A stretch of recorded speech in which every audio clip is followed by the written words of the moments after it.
Dragonfly vs. Monarch, Book 1, by Charley Brindley, narrated by Kim Summers.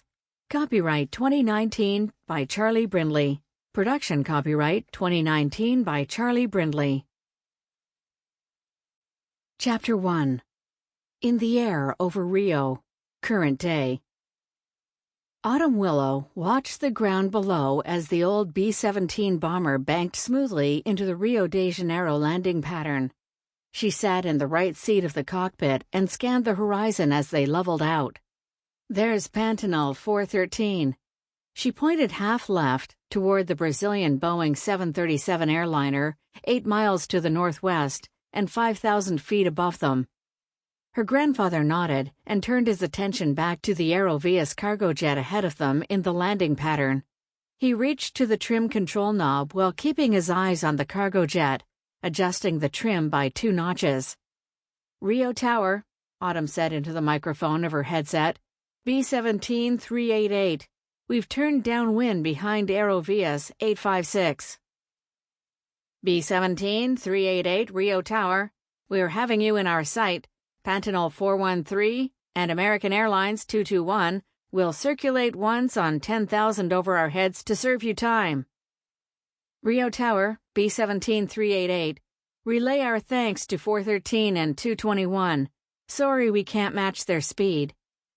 Rio Tower, they think they do not mind idling for one time longer, more or less."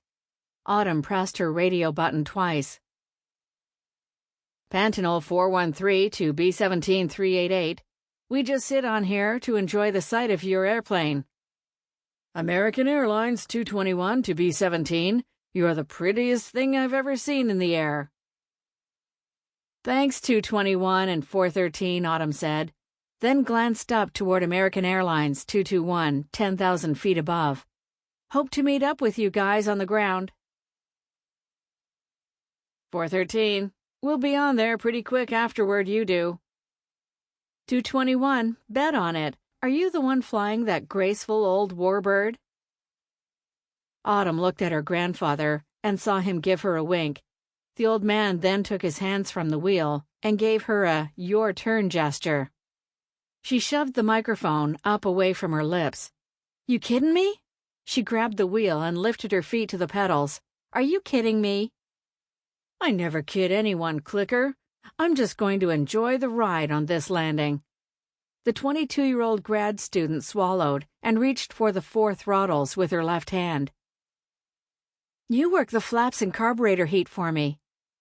"Tell me when and how much." Autumn positioned the microphone back to her lips and pressed her microphone button on the wheel. "Roger that, 221. Autumn pressed her microphone button twice, then called the controller at the airport. "Rio Tower, B-17, she said. "Wind check." She'd seen the airport's tetrahedron pointing into the wind and knew she would have to touch down at a slight angle to the runway, but her grandfather's words came back to her. "Never believe anything you hear, and only half of what you see. Flying is as much art and instinct as it is a science." "B-17. The tower answered. "Crosswind quartering, left by right, 15 knots approx. "Roger, tower." Autumn scanned her instruments and added a little power.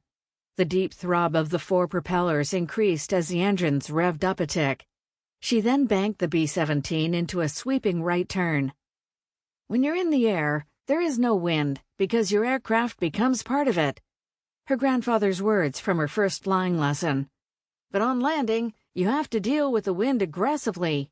Otherwise, it'll wreak havoc on the most powerful of aircraft." Aerovias 856 cargo was well ahead of the B-17 and already turning crosswind. Rio de Janeiro's Galeão International Airport on Governor's Island has one of the most difficult pilot approaches in the world. With notorious crosswinds and the waters of Guanabara Bay off each end of the runway, there's no margin for error. Autumn pressed her intercom button. "Buckle up, guys. Guess who's taking the Shenandoah into Rio?" "Oh, shit!" Someone's voice came over the intercom from the back of the plane. "You got your chute on, Andy?" said another voice. "I do now." "Matthew, where y'all put my dang jug of Jim Beam?" "Cute," she Sample complete. Ready to continue?